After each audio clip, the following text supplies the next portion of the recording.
سلام دوستان عزیزم، امیدوارم حالتون خوب باشه. در خدمتون هستیم. امروز یک لایو امید خدا جذابی خواهیم داشت با دکتر عزیزمون که مسیر گلوبال تالنتشون رو با ما اقدام کردن.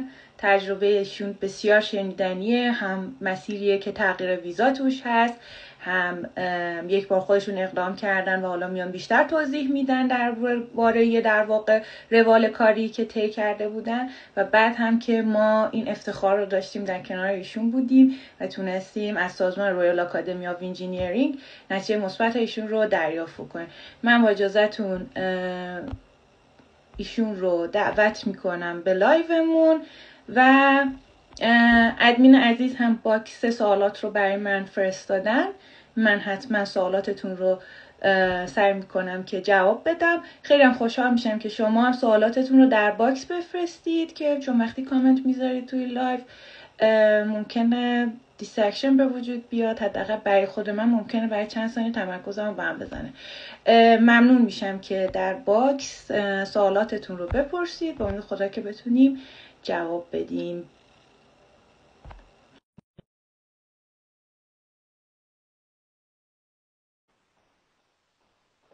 دکتر هم ریکوست فرستاد. سلام خوبین؟ متشکرم. شما خوبین؟ مرسی، روزتون بخیر. خیلی ممنونم. دکتر عزیز خیلی خوشحالم که دوباره میبینمتون. باعث افتخارمه که دوباره میبینم و امیدوارم که یه لایو خوب داشته باشیم، یه لایو دوستانه که بتونیم به بچه‌ها خیلی کمک بکنید. خیلی از بچه‌ها دوست دارن تجربه های عزیزانی که نتیجه موفق میگیرن رو بشنون. من خیلی خوشحال میشم که در ابتدا من با یه سری از سوالات شروع کنم. بعد چون یه سری سوالات میدونم باعث میشه استوری شما شروع بشه. در انتهای لایو انشالله به سوالات بیشتری پاسخ میدیم، ولی میدونم که خیلی از بچه‌ها دوست دارن که داستان مسیر موفقیت شما رو بشنون. اول از همه که قطعا خودتون معرفی بکنید، ما در خدمتتون. مرسی، خیلی ممنون. خیلی باعث افتخاره که در خدمتتون هستم و ادای دینی بکنم نسبت به زحمات و همراهی و کمکایی که کردین و همچنین کمکی باشه واسه بقیه هموطنانمون که مایل هستن تشریف بیارن انگلستان برای مهاجرت، زندگی و کار. خب من شروان هستم، دکترای مهندسی شیمی از مالزی. حالا نمیدونم سن و سال من باید بگم یا نه؟ سن و سال رو که بگی بچه‌ها البته میدم دکتر، ما خیلی جوونیم، هنوز جای کار داریم، خیلی داریم تلاش میکنیم بین خودمون بمونه که ما خیلی جوونیم، ولی خیلی دوستان که من بدونن این ویزا محدودیت سنی داره یا نه. مرحله دوم زندگیمون شروع کردم دیگه، یعنی هم با ویزا هم همراه شد دیگه.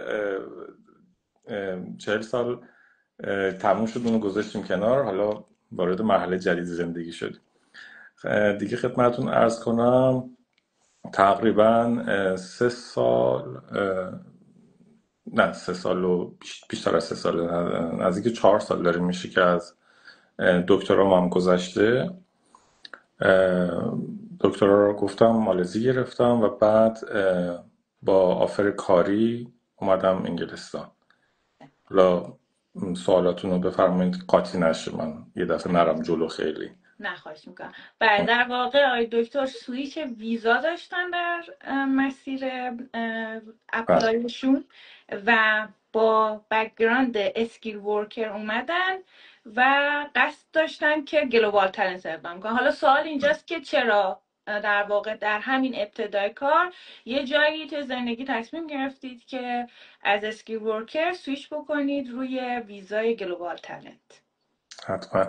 خب اول اینکه شاید سوال پیش بیاد چرا از اول من گلوبال تالنت اقدام نکردم. علتش این بود که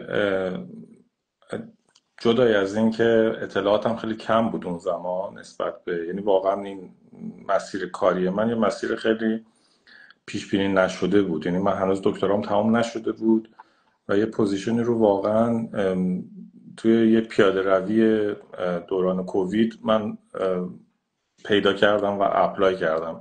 نه خیلی اصلا چیز نبود و واقعا این که میگن همین میگن یهویی شد، واقعا یهویی شد و من اصلا فکر قبلی نداشتم نسبت به اینکه حالا مثلا گلوبال تالنت اصلا چی هست. اون موقع بیشتر استرالیا خیلی معروف بود توی این ویزای تالنتش.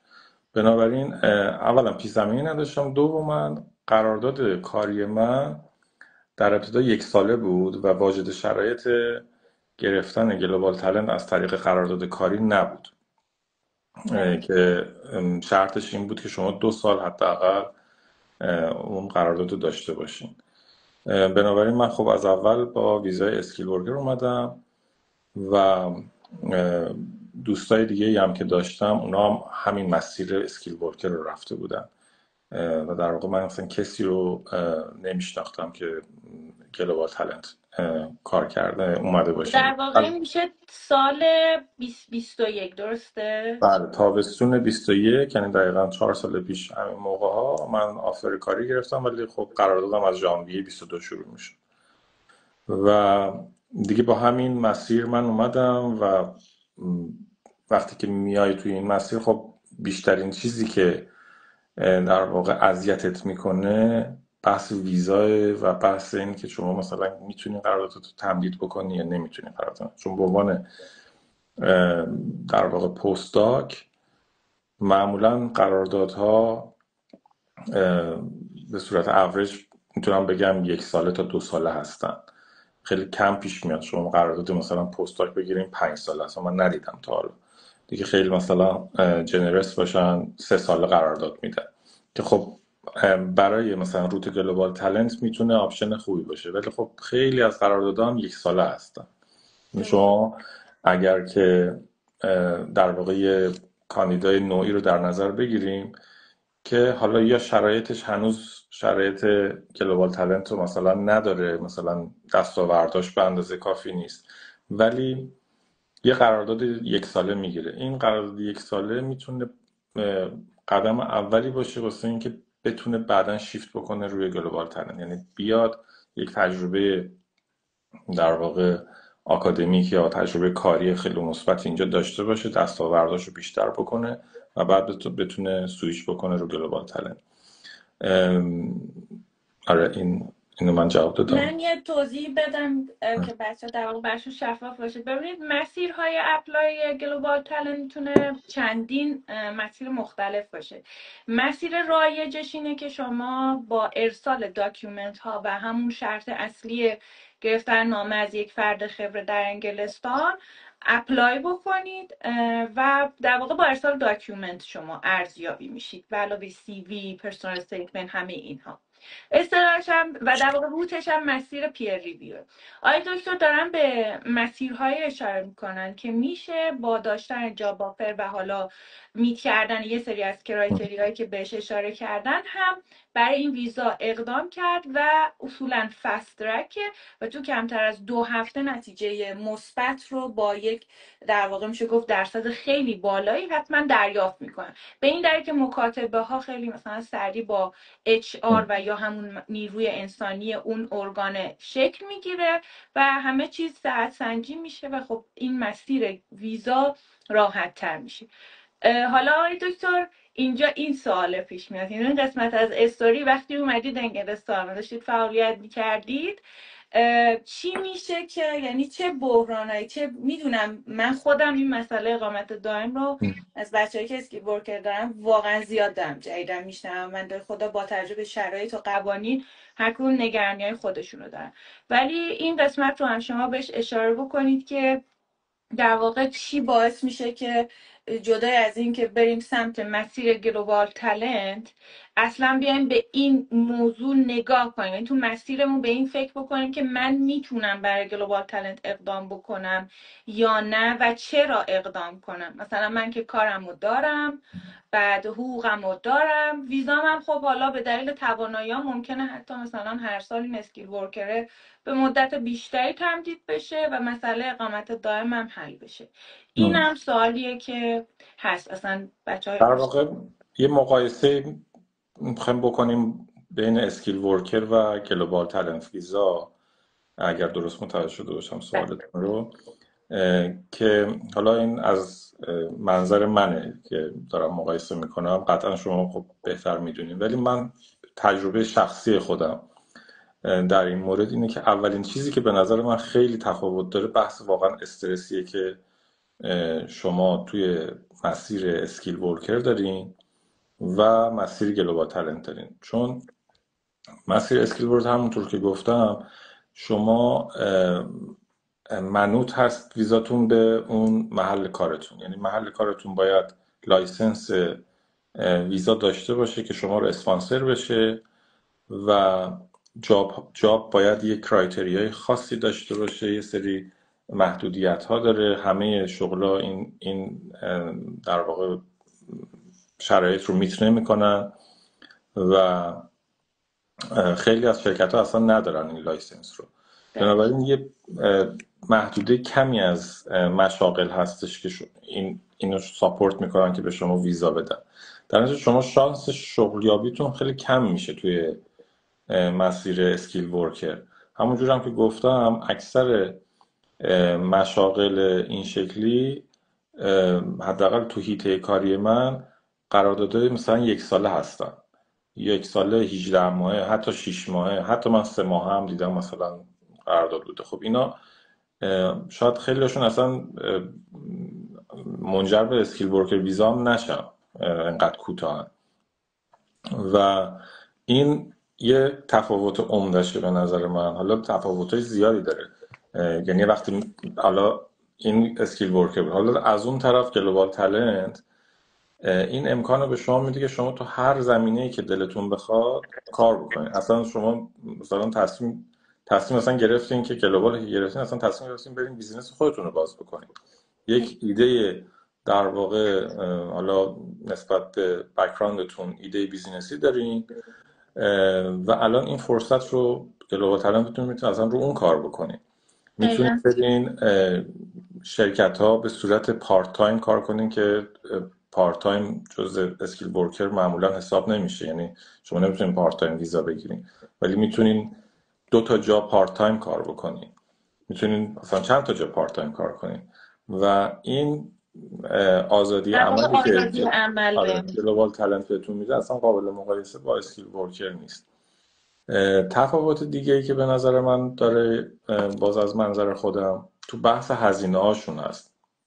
شما برای اسکیل ورکر هر سال باید هزینه IHS بدین و این باید 5 سال ادامه پیدا کنه. اگر احیانا در واقع میگم داره به احتمال خیلی زیاد هم این حالتی هستش که شما مثلا قراردادتون 1 ساله است، 2 ساله است، خب هر بار باید پول ویزا هم بدین با اون اپلیکیشن ویزاتون که میخواین تمدید بکنین یه ویزایی رو یا شیفت بکنین به یه کمپانی دیگه.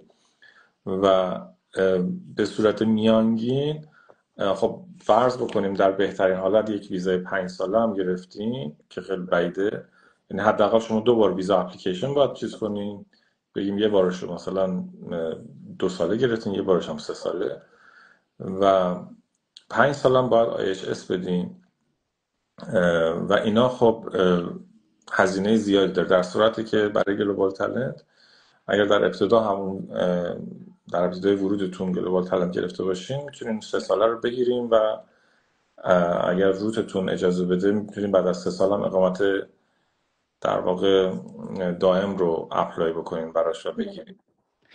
خب بنابراین توی این در واقع جنبه هم خیلی گلوبال تالنت خیلی آزادی و در واقع آزادی نه بحث اقتصادی، بحث اقتصادی خیلی به نفع در واقع اپلیکنت هست.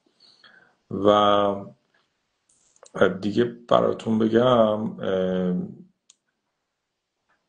میگم بیشترین چیزی که به نظر خودم خیلی متفاوته و من دلیل اصلی اصلا این بود که من اپلای کردم مجدد این بود که واقعا بحث استرس بود. چون حالا کم کم میرسیم به اون بخش که مثلا من کجای مسیر بودم که تصمیم گرفتم مجدد اپلای بکنم، ولی واقعا مسئله استرس، یعنی ما فرض بکنیم یک فردی یه جایی هم مثلا آفر گرفته و میخواد با ویزای مثلا اسکیل ورکر بیاد، به نظر من بهتر قبل از اینکه برای اسکیل ورکر اپلای بکنه یه بررسی دقیقی واسه گلوبال تالنت بکنه. یعنی قبل از اینکه ویزاشو بخواد اصلا لانچ بکنه واسه اسکیل ورکر، و اون ویزا هم و اون قرارداد هم شرایط فست ترک گلوبال رو نداره. خب من پیشنهاد قویم اینه که قبل از اینکه بخواد اسکیل ورکرش رو لانچ بکنه یه بررسی بکنه ببین میتونه مثلا وقت داره برای روت پیر ریویو اپلای بکنه یا نه. دقیقا نکته خوبی رو اشاره کردید، اینکه یعنی کسایی که دارن از ایران اقدام میکنن و با شرایط پیر ریویو میرن جلو، با عزیزانی که ممکنه در خاک باشن یا فرصتی برشون به وجود اومده، همین حالا کاری، حتی بچه‌هایی که مثلا موقعیت پستاک برشون به وجود میاد، بعد نیست یه نیم نگاهی به این قضیه داشته باشن. اگر که مقصدشون و حالا برنامه دراز مدتی برای زندگی تو انگلستان دارن، این خیلی میتونه بهشون کمک بکنه و نکته خیلی خوبی رو اشاره کردید. خیلی ممنونم ازتون. و بحث در واقع هزینه ها، نکاتی که گفتید همه نکات خیلی خوبیه که در واقع الان خودتون قشنگ مثل یک متخصص میتونید بچه‌ها رو راهنمایی بکنید و این برای من خیلی جذابه. مرسی از شما. سوالی نه خواهش میکنم. سوالی که هست اینه که کی اقدام کردید برای من گلوبال تالنت انگلستان؟ میخوام استوری از ابتدا رو بگم چون من میدونم، میخوام بچه‌هام بدونم. آره حتما. خب همونجور که گفتم اول که در واقع آفر کاری گرفتم که بیام، هم زیاد نمیدونستم، هم در این حد میدونستم که کار من شرایط فست ترک گلوبال تالنت رو نداره. و اتفاقا یکی از منتورهای شما، حالا از دوستای دور من بود، یعنی از هم دانشگاه دور من بود، آقای توسی زاده، از ایشون پرسیدم گفتم مثلا چجوریه، ایشون گفتن که این شرایطشه که من متوجه شدم برای فست ترک شرایطشو ندارم به خاطر قراردادم. و خود اینجا نقطه ابتدایی آشنایی من اصلا با در واقع بچهای تیم شما بود که اون زمان یه اسم دیگه ای داشتیم، فکر کنم ایجی بله اون اپلای. موقع ایجی اپلای بودیم، من 1.5 سال که تقریبا دادیم به نام فومنت که شاید بتونیم بیشتر در خدمت بچه‌ها باشیم. آره. و دیگه قضیه اون موقع مسکوت موند. یعنی من دیگه فالو نکردم، من ویزامو گرفتم، ویزای اسکیل ورکر رو اومدم و سال بعدش که قراردادم داشت تموم میشد به این فکر کردم که خب این مسیر در واقع شیفت بکنم روی پیر ریویو و برم برای اون، که خب خدا رو شکر قراردادم تمدید شد و دیگه من دوباره باز ویزامو تمدید کردم و خب درگیر کار، واقعا کارم اینجا حالا تبلیغ منفی نشه نمیدونم، ولی خب فشار کاری اینجا بالاست، استانداردها بالاست. شما خیلی از در واقع شاید اون وقتها و اون زمانی که مثلا بچه ها تو ایران دارن احساس میکنم ما نداریم اینجا. یه مقدار سخته تایم پیدا کنی، حداقل برای من یکی اینجوری بود، تایم پیدا بکنم که یه تایمی رو بذارم فقط رو واسه دور تنده واقعا. آره بذارم واسه پروژه مثلا پیر ریویو و اینا.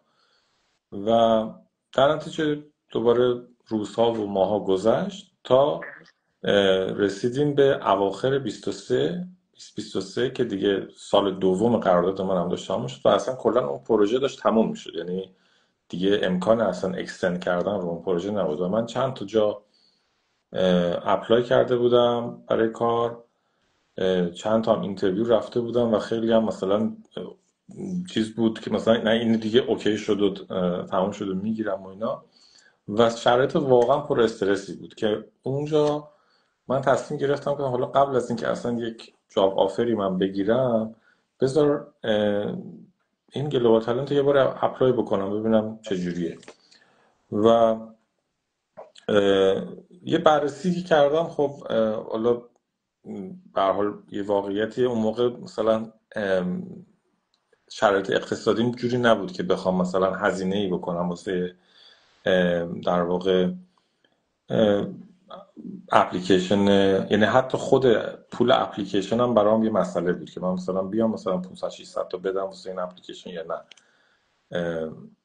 و نهایتا نتیجه این شد برای من که این مسیر رو خودم برم جلو، ببینم مثلا خیلی هم یه جوری بود که مثلا آقا خب مسیری که آدم خودت باید بری جلو دیگه، خودت بهتر از هر کسی میتونی این مسیر رو بری و اینا.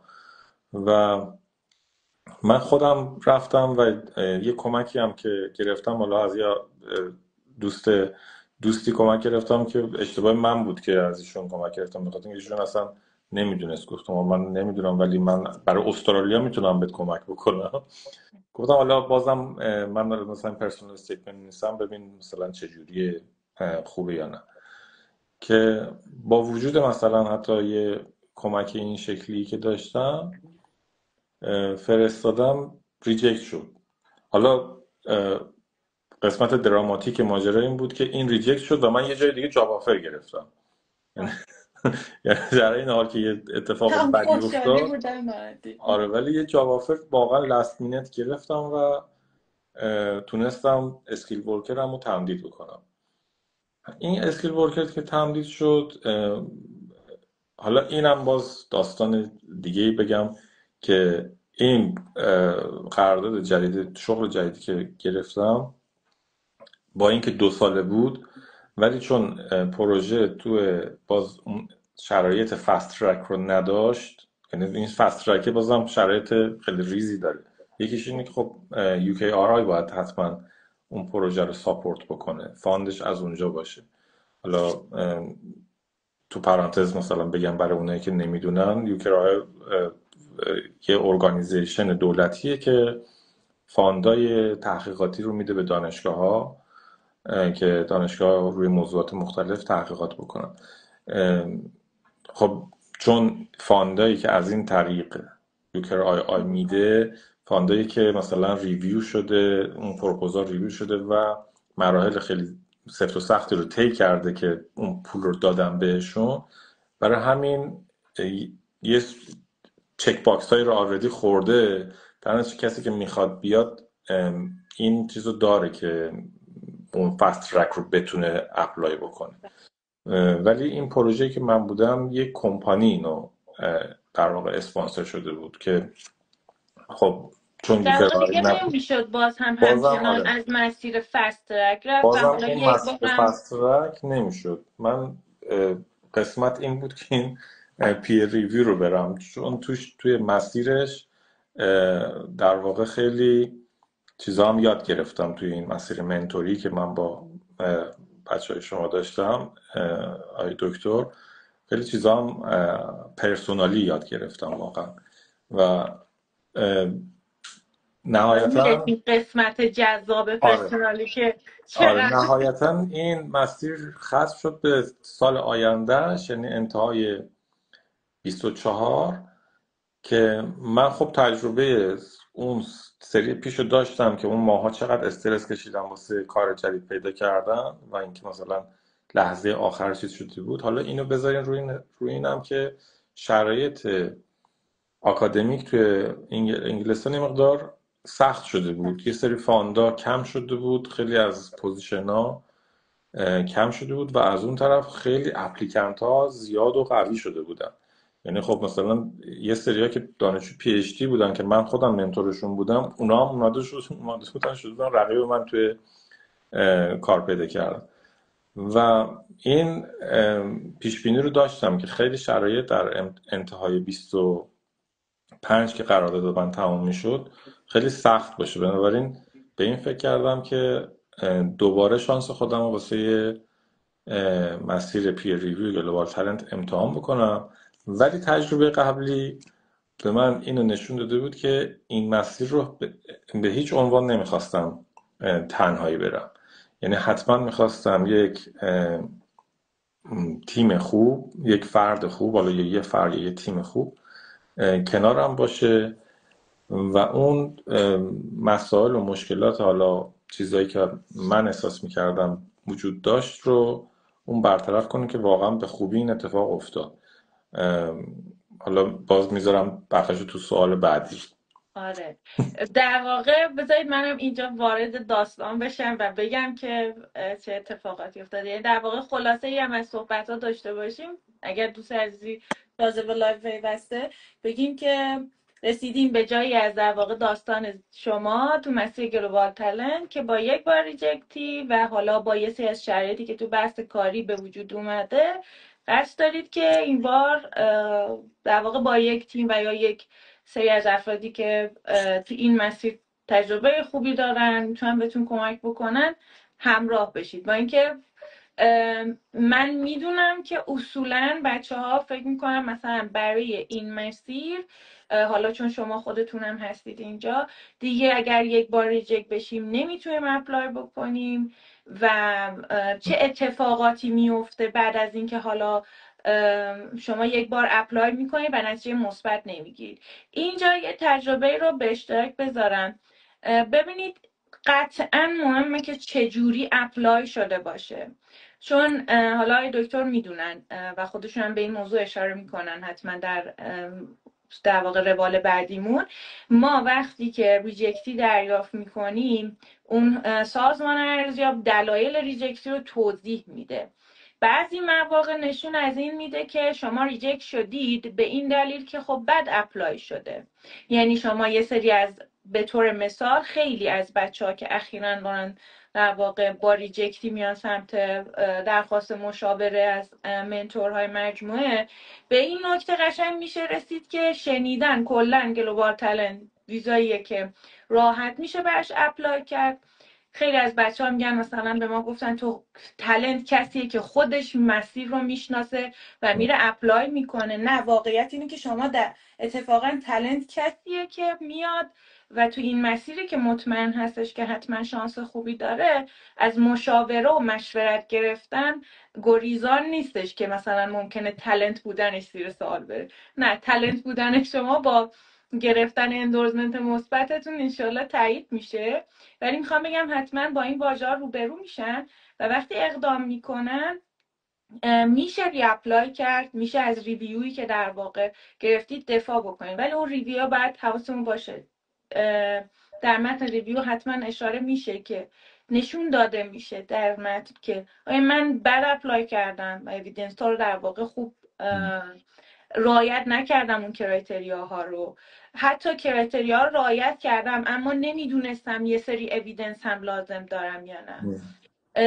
یا شاید بعضی مواقع بچه ها مثلا میان چندین تا مدل پرسونال استیتمنت رو من دیدم جدیدن مثلا کاور لتر هم کنار پرسونال استیتمنت میذارن. این اضافه ها، حالا شما باز قطعا بیشتر قوانین یوکی رو میدونید، بر این مبنا قرار میگیره از سمت سازمان ارزیاب که فرد یا اون گایدلاین رو نخونده یا میخواد هر جور شده این ویزا رو بگیره. توی یه سری از مواقع هم هستش که نه، میشه از ریویو دفاع کرد به این دلیل که مثلا کار خوب بوده، همه تلاش در راستای یک اپلای در واقع منظم بوده، اما حالا مثلا سازمان ارزیاب داره به یه سری از نکات یک اشاره هایی میکنه که شاید منصفانه نیست. شما فکر کنم اینو داریم میذاریم واسه اینکه بچه‌ها رو سورپرایز کنیم بعد.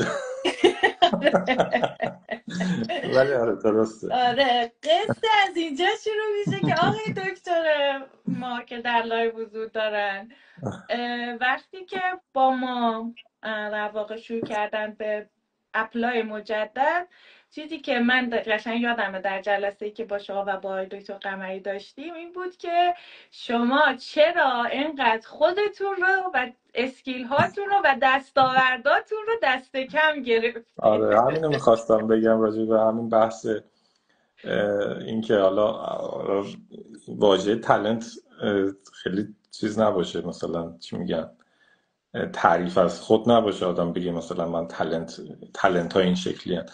ولی این یه چیزیه که من توی یه کنفرانسی هم رفته بودم بحثش، اولین بار من اونجا شنیدم، همون اوایل که اومده بودم، که الان خب خیلی هم ترند شده و معروف و همه فکر کنم میدونم راجع به ایمپاستر سیندروم، حتما شنیدن.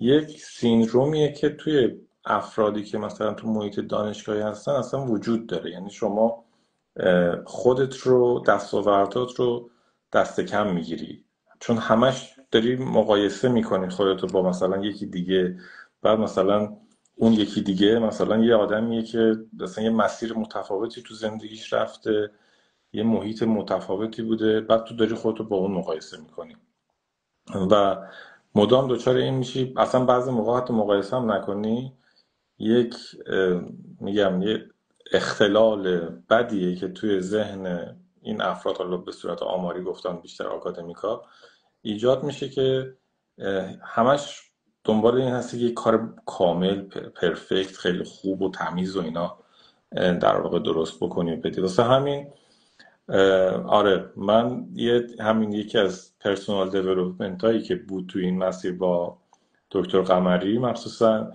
تو اون جلسه هایی که با هم دیگه میشستیم صحبت میکردیم، که همین بود که مثلا من یه چیزی بود میگفتم گفتم اینم هست، بعد دکتر قمری چشاشی خب اینا خب باید میگفتی، اینا باید بزنی مثلا و در واقع گفتیم آقای دکتر یک گنجه داره داخلش کلی دستاورد داره، هر سری که میریم جلسه با ایشون یک دونشو به ما نشون میده. بعد حالا بحث میشد که با دکتر که من میگم آقا خب این چیز واقعا نرمیه دیگه، شما مثلا خب یه کسی که داره تو این زمینه فعالیت میکنه اینو باید داشته باشه، اینو میگیره دیگه به صورت نرمال، و دکتر قبول نداشت و درست هم قبول نداشت. و خود این میگم حالا اینم من دوست داشتم بگم به عنوان تشکر از تیم شما، این بود که من واقعا تو این مسیر اعتماد به نفسم مثلا بیشتر شد. یعنی تو این جلساتی که داشتیم میتونم تغییری که واقعا اتفاق افتاد این بود که واقعا اون موقعی که من سابمیت کردیم برای اندورسمنت، واقعا با خیال آسوده، یعنی مثلا اینجوری بودم که اگر هم نشد اصلا اشکال نداره. یعنی اینجوری بودم که من تمام تلاشمو کردم و واقعا تمام آنچه که داشتم رو ارائه دادم توی این اپلیکیشن، و اگر نشد دیگه نشده دیگه، ولی هیچ پشیمونی حداقل ندارم.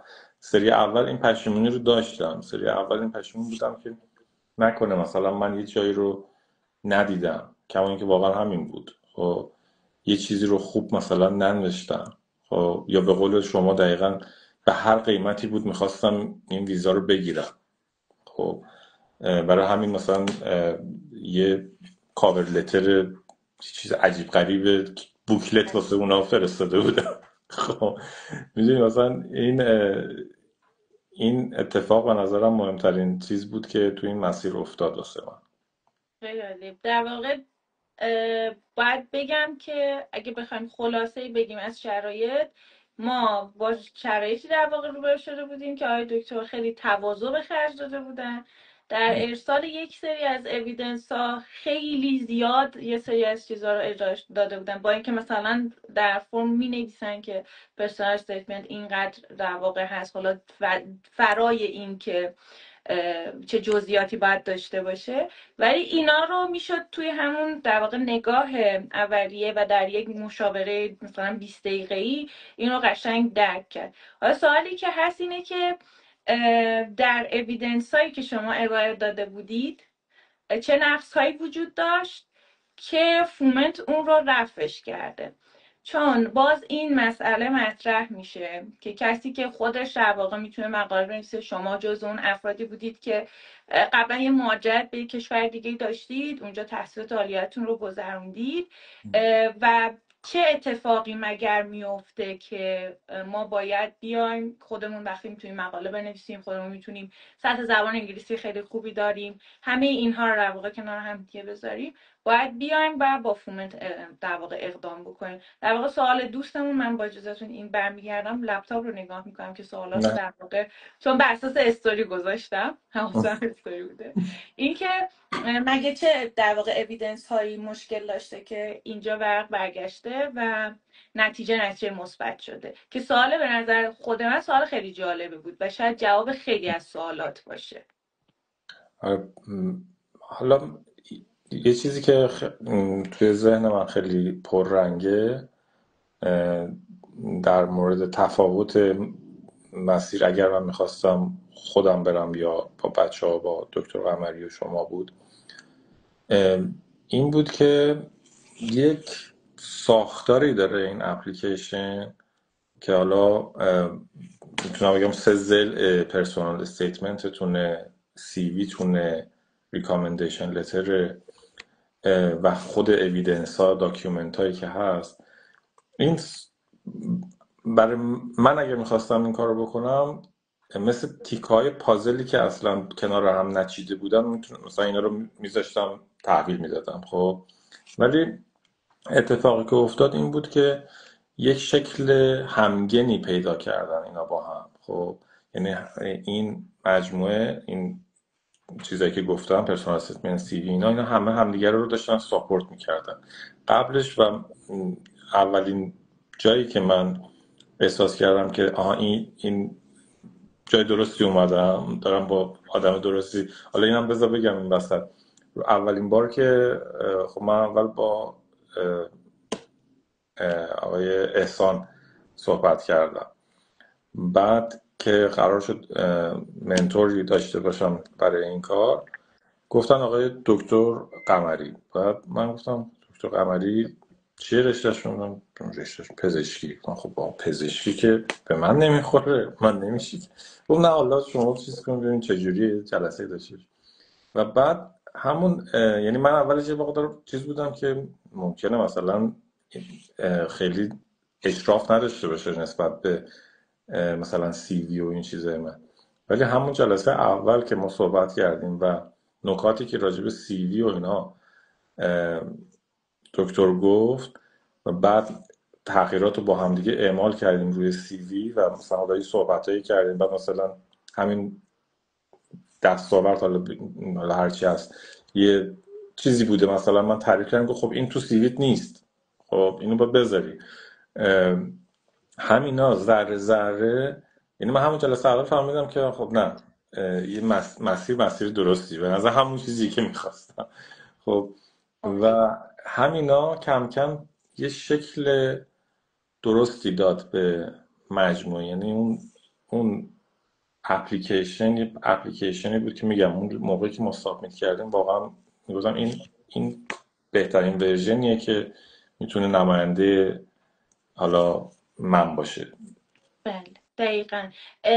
یه نکته رو که من همیشه تو مسیر پیر ریویو میگم اینه که میگم شما قراره بدون اینکه خودتون حضور داشته باشید، شاید بتونم بگم کارگروه ارزیاب یه چیزی حدود 45 دقیقه تا 1 ساعت و نیم برای پرونده شما به صورت میانگین وقت میذاره و شما قراره ورق بازی رو به نفع خودتون برگردونید و این کار بسیار سنگینیه، چون خیلی پیش میاد گاهی اوقات. ببین از زمانی که این ویزا از 2021 هست و خب و از منتورهای مجموعه که اصلا اون ابتدا در واقع این ویزا رو گرفته بودیم در سالهای ابتدایی تا الان که هم تعدادمون بیشتر شده، هم با شما عزیزان داریم در واقع همراهی رو انجام میدیم. یک نکته که در واقع بهش اشاره میکنن اینه که مسیر در واقع این ویزای گلوبال تالنت مسیریه که درسته و زمانی که شما به نتیجه میرسید همه چیز آسون دیده میشه، اما پشتش واقعا خیلی تلاش بوده. من همیشه میگم، اینم به این خاطر میگم یه استوری من بگم که چند وقت پیش اومده. ما میگیم که توی جلسات مشاورمون تشخیصمون برای سازمان ارزیاب خیلی دقیقه، حتی مثلا برای سازمان تکنولوژی انگلستان که بیشتر من بچه‌ها رو راهنمایی میکنم اونجا یه سری شرایط خیلی سخت داره دکتر جان. سرتون در نیارم که باید خیلی از در واقع آپشنالا رو بشناسی و مهمتر از همه که اویدنس ها گاهی اوقات از ایرانه بتونی این تطابق رو بدی. من در جلسه مشاوره به دوست عزیز اینا همه رو گفتم، داکیومنتاشو حتی یادم گفتم مثلا اینا رو باید با هم تطابق بدی و 1 هفته بعدش فهمیدم که اقدام کردن برای ویزا و 3 هفته بعدش هم ریجکت شده بودن و ریجکتیشون رو فرستاده بودن. گفتم خانم رضا شما گفتید که من شانس دارم و این اویدنس هم اینجوری بچین. گفتم من گفتم ولی من نگفتم پرسونال استیتمنتت رو چجوری باید بنویسی. من آره از اینکه تو میتونی ورق رو با پرسونال استیتمنت تغییر بدی یادم نمیاد چیزی گفته باشم. میخوام آره بگم که ریکامندیشن پرسونال استیتمنت، اینا چیزایی که جدای از یکی دانش از زبان، ام. این که شما بتونید در واقع همون قاعده آسانسوری رو ایجاد بکنید و تو بیزینس خیلی این موضوع مثلا مطرح میشه، خیلی سریع خودت رو معرفی کنی و خیلی سریع بتونی هدفت رو برای پروگرام گلوبال تالنت اعلام بکنی. این موضوع خیلی به نظر خود من مهمه. و یکی از چیزهایی که الان یه دفعه یادم اومد بگم، مثلا تو دور اول که اپلای کردم، خب خیلی مثلا رفته بودم از این بپرس از اون بپرس، حتی با میگم با بچه های شما هم صحبت کرده بودم و یه چیزی که اون موقع خودم فکر میکردم، یعنی جمع‌بندی کرده بودم، به نتیجه رسیده بودم این بود که توی مسیر پیر ریویو تنها چیزی که خیلی مهمه ریکامندیشن لتره. خب یعنی شما یه سی وی بده، یه پرسونال استیتمنت هم بده، ولی ریکامندیشن لترت باید از یه آدم خیلی خیلی قدری باشه و اونم خیلی خوب بنویسه، خوب ریکامندت بکنه و اینا بشه. خب سری اول ریکامندیشن لتر من خیلی خوب بود دقیقا ولی نشد. خب یعنی میخوام بگم که همینجور که شما میگین فقط یه چیزی نیست، یه مجموعه ای از در واقع عوامل که اینا باید با همه همدیگر رو مثل یه گروه سرود همدیگر رو پشتیبانی بکنن، هر کدومشون تو زمان مناسب اون اثر مناسب رو روی اون در واقع حالا اون سازمانی که داره ارزیابی میکنه بذاره. دقیقا. من یک سوالی نظرم رو جلب کرده، ببینم در راستای مسیرمونه یا نه. خب بریم یک در واقع به جای جذاب قضیه برسیم که سوالیه که بچه ها از شما دارن. به نظر من این سوال رو شما جواب بدید بهتره. این که ما الان در واقع داکیومنت هم آماده کردیم، برای مسیر پیر ریویو و سازمان ارزیاب ارسال میکنیم. این که چقدر بازه زمانی ارزیابیه و آیا واقعا تو همین 2 ماه نتیجه ارزیابی میاد یا نه، سوالیه که پرسیدن. و مهمتر از همه این که آیا مرحله ویزا مرحله هستش که شما اون رو به چه شکلی طی کردید. بریم بحث در واقع این که بازه های زمانی برای شما تا رسیدن به نتیجه مثبت چطوری گذشته.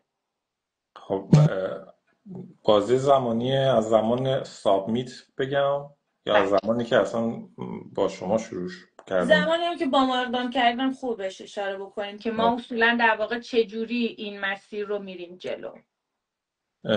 من فکر کنم تقریبا اواخر سال گذشته بود که شروع کردم با احسان در ارتباط. یعنی شماره احسان رو من سیف کرده بودم رو گوشی، به احسان پیام دادم، فکر کنم سرما خورده بود، بهش گفتم که من دارم فکر میکنم یه بار دیگه اپلای بکنم، به نظرت شانس دارم اینا یا نه. تو یعنی میخوام بگم خیلی لحظه اولش اون موقع بود و تا حالا یه مقدار بره جلو، من خودم فکرمو جمع بکنم و تصمیم بگیرم و که چیکار میخوام بکنم چیکار نکنم. دوباره مثلا این بود که خودم برم هی مثلا اینم واقعا اینم شاید یه چیزی که خیلی از بچه‌ها ممکنه این حس منو داشته باشن. اون موقع واقعا منم یه جوری بودم، گفتم خب من اگه خودم نتونم اپلای بکنم به چه دردم میخوره. خب و این همش اینجوری سوال رو بود. چجوری جواب میدادیم؟ آره ببین، یعنی من به تنها چیزی که فکر کردم اینه که گفتم ببین 2 تا مغز بهتر از یه مغزه. خب یعنی گفتم حداقلش اینه که 2 تا مغز بهتر از یه مغزه. من اگه خودم برم یه چیزی رو اگه نشه و بعد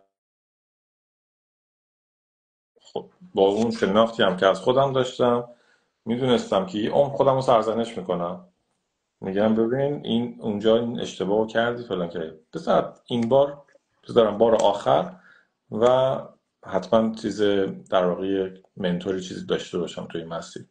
که خب تقریبا فکر کنم از اواسط ژانویه جلسات مشاوره رو با دکتر قمری عزیز، دلم براش تنگ شده، شروع کردیم. و خب جلسات من کار داشتم، سر کار میرفتم، در نتیجه خیلی به سرعت هم پیش نمیرفت جلسات. ماهی یه بار بعد مثلا یه صحبتی میکردیم، یه کارایی میکردیم، رو CV کار میکردیم، روی پرسونال استیتمنت و همینجور استپ به استپ رفت جلو. و من فکر میکنم اگه درست خاطرم باشه اول می اپلیکیشن رو، زودتر از اول می اپلیکیشن رو سابمیت کردیم. اول می مدارک رو ایمیل کردیم به ایمیل در سازمان بررسی. بله. سازمان. و 6 جون بله، ویدیو جوابش اومد. سورپرایزتون بچه ها آره، میتونن ببینن. آره، و اون سورپرایز اومد و یعنی شد 5 هفته دیگه، 5 هفته کاری. حالا اون می هم چند روزش هم تعطیل بود، بنک هالیدی و اینا بود، ولی خب 5 هفته شد. بعد خب قانون ویزای وقتی شما تو انگلیس هستین، قانون اینه که شما اگر برای یک ویزای اپلای بکنین یا سویچ دارین میکنین یا هر کاری، یه اپلیکیشنی دارین برای ویزا توی سایت هوم آفیس سابمیت میکنین، شما نمیتونین از کشور خارج شین. بله.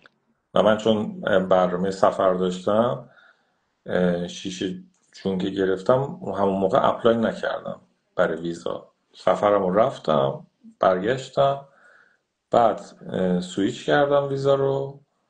خیلی هم سویچش آسون بود، یعنی استریت فوروارد بود واقعا.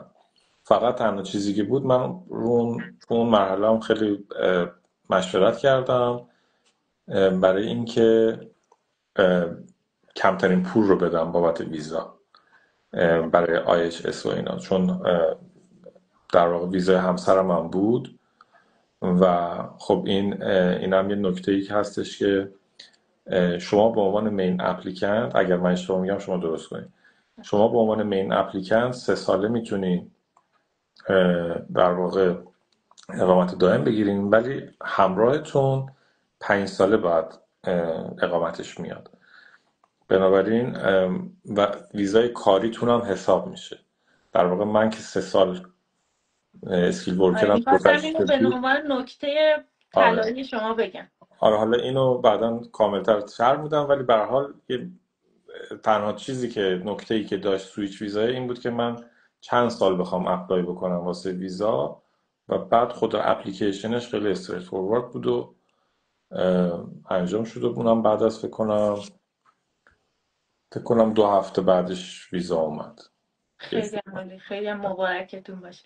در واقع می‌خواستم بگم آقای دکتر کار خیلی طلایی که اتفاق افتاده تو پروسهشون اینه که به خاطر داشتن ویزای اسکی ورکر سالهای اقامتشون برای آیلارشون حساب میشه خوشبختانه در مسیری که کلا ویزا در انگلستان دارن. این پوان مثبت هستش برای کسایی که از اسکی ورکر سویچ میکنن به ویزای گلوبال تالنت، چون رسیدن باز به مرحله اقامت دائم و کلا بعد هم مباحث شهروندی، خب آدم وقتی تلاش میکنه تو اون کشور هست و در خاک بودنش در واقع توی این قسمت حساب میشه، یک انتخاب واقعا هوشمندانه بوده و خواستم اینو بگم که به عنوان جدای از اینکه تالنت هستن انتخاب‌های هوشمندانه زیادی هم داشتن. ولی آره، خب خیلی اتفاق خوبی بود دیگه. یعنی حالا من هنوز برای اقامت اپلای نکردم، ولی این قانون هست که شما اون تعداد سالای اسکیل ورکرتون حساب میشه. و این روتی هم که من اپلای کردم روتیه که 3 ساله آیلار اقامت میدن.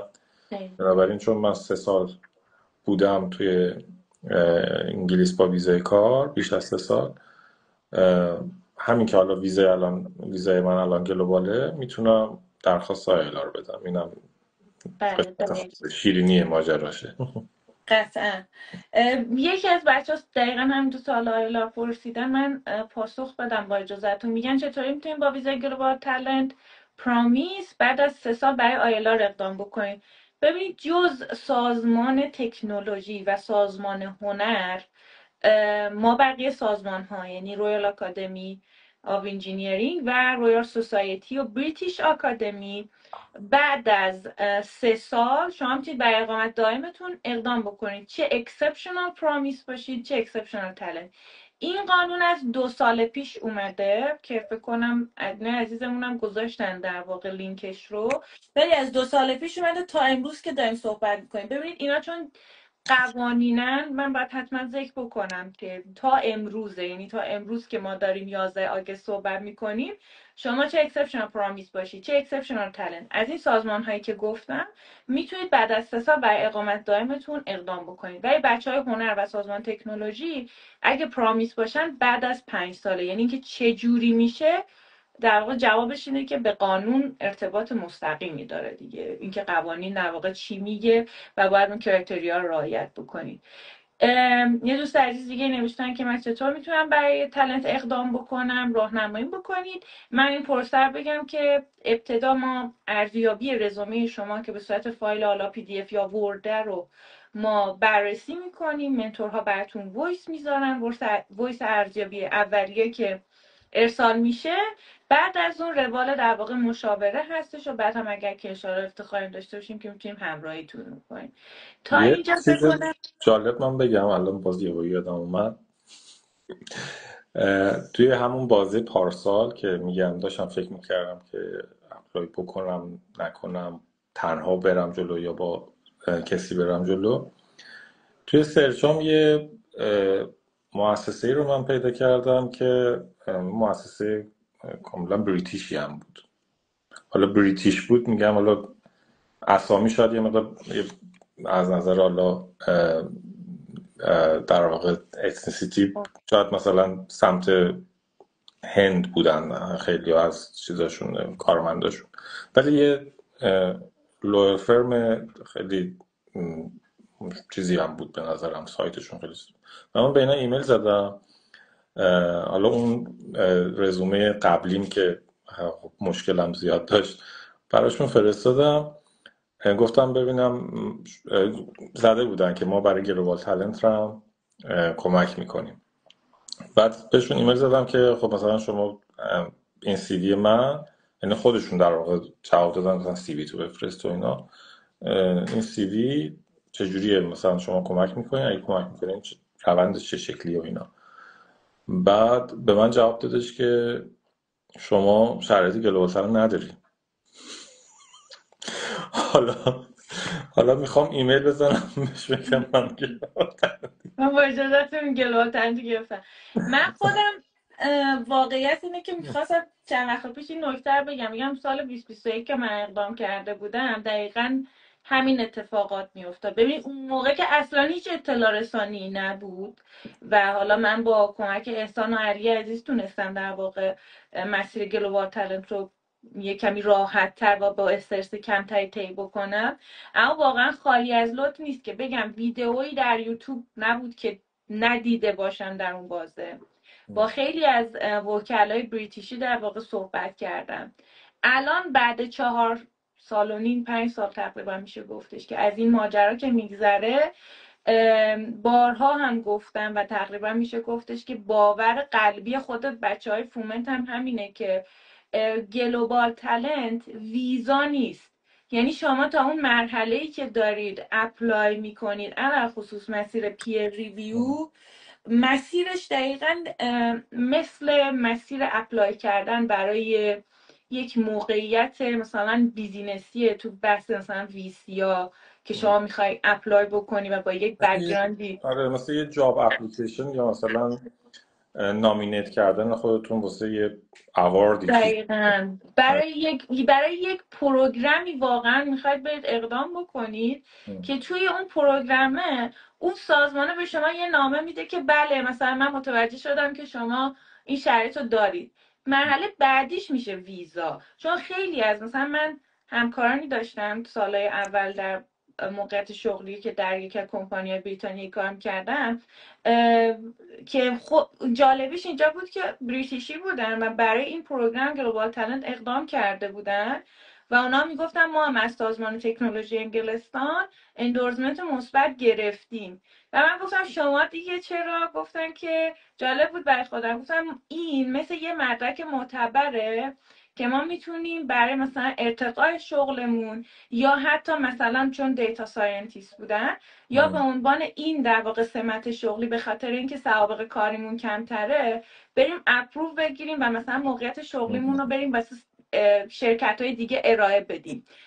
میخوام بگم واقعیت اینه که همینه. حتی مثلا تو ریپورت 2024 گلوبال تالنت هم نوشتن که 2% افراد ویزا نشدن.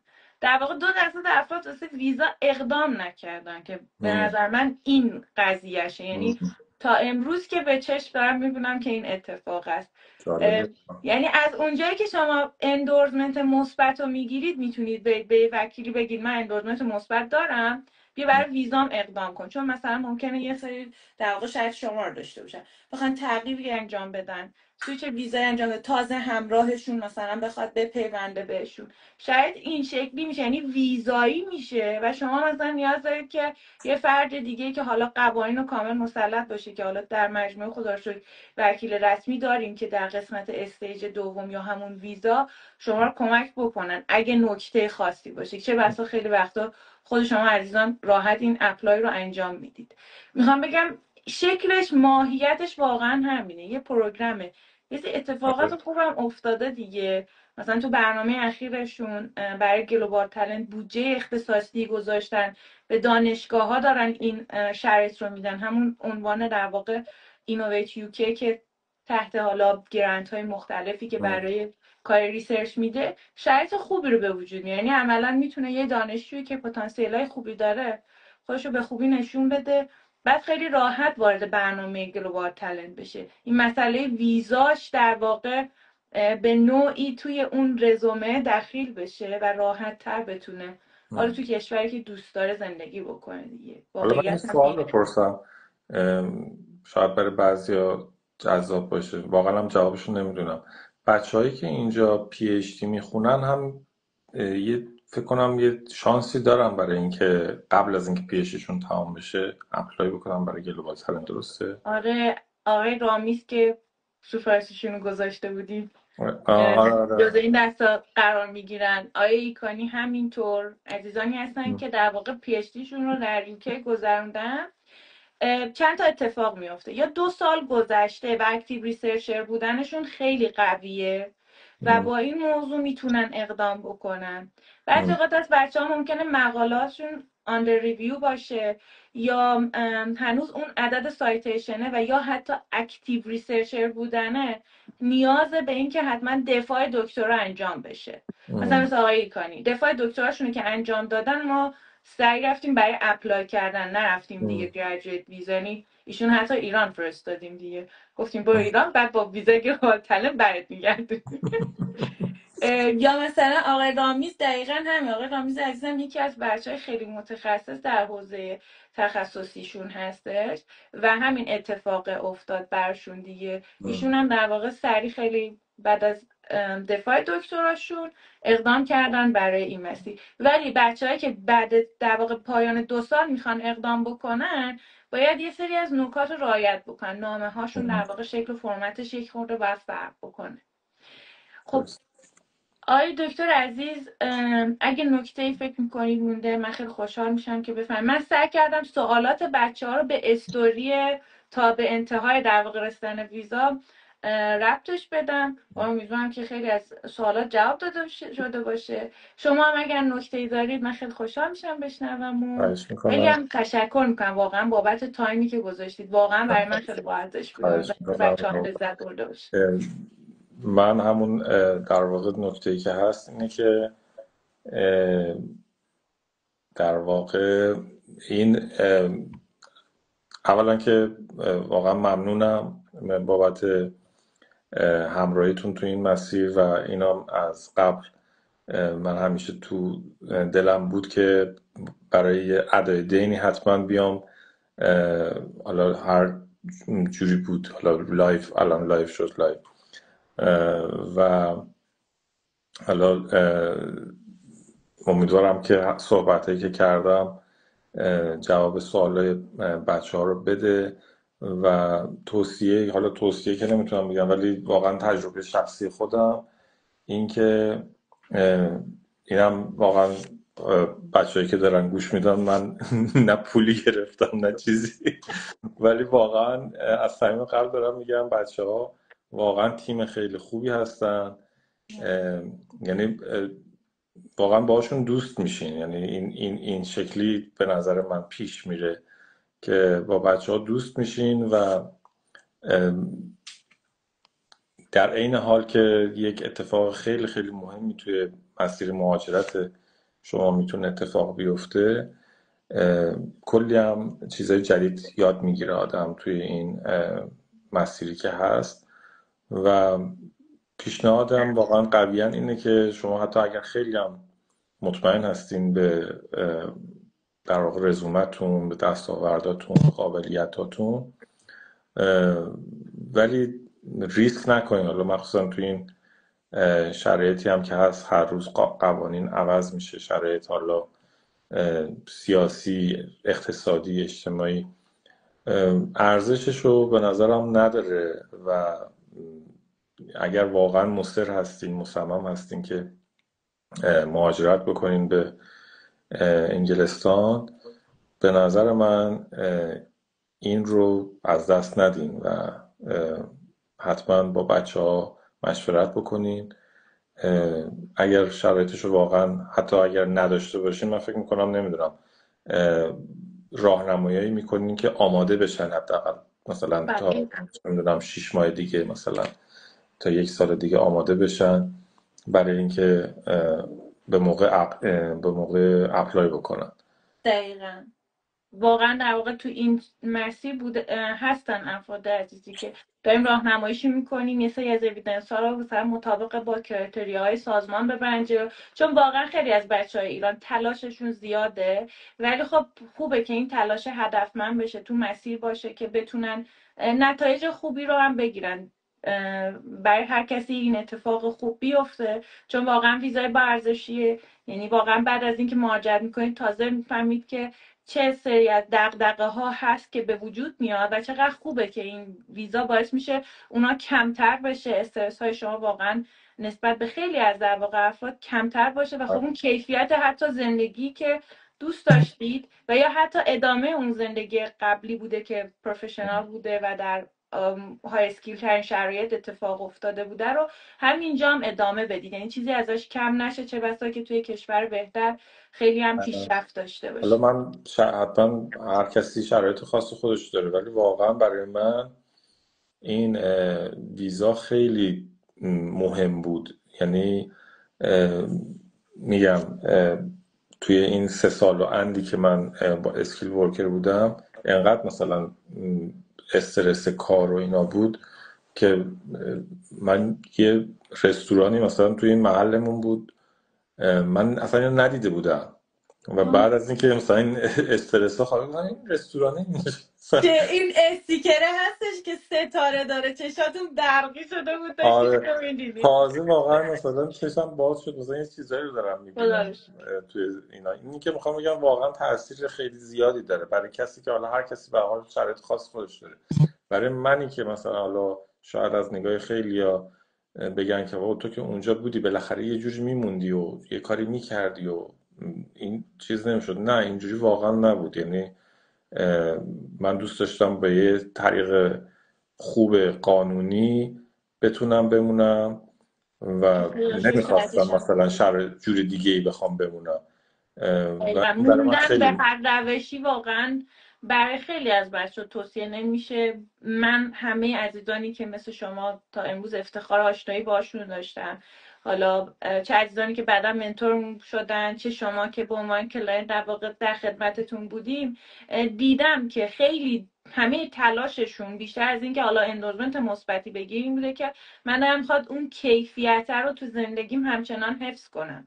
حالا این کیفیت تایپ ویزا هم میشه میخوام اینم تیک بخوره. حالا کمالگرایی اسمش نیست واقعا، چون واقعا آدم خیلی از بچهای ایران تو ایران با اون شرایط تلاش کردم. مثلا من همیشه گفتم مثلا من درس خوندن رو و مهاجرت کردن به شیوه تحصیلی رو شاید به هر کسی توصیه نکنم، چون خود مرضیه رجبپور همه اون رزومه و بک‌گراندش رو در ایران ساخته و خب خیلی دوست داشته که پیشرفتش همچنان تو ایران باشه، ولی خب یه جایی نشده مهاجرت کرده. پس نمیتونم این نسخه رو بگم که نه تو با مهاجرت مثلا تحصیلی زندگیت عوض میشه، ولی همیشه گفتم با ویزای گلوبال تالنت واقعا زندگیتون عوض میشه.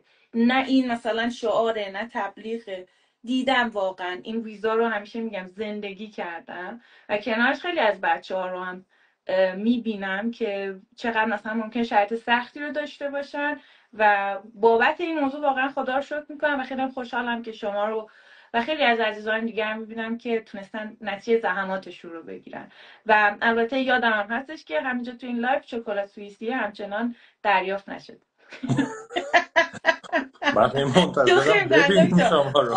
خودم یک عالمه شکلات‌های مختلف به واسطه این دیدارهای چند وقت اخیرم دارم که حتما تشریف بیارید منچستر، خیلی خوشحال میشم باهاتون شیر کنم.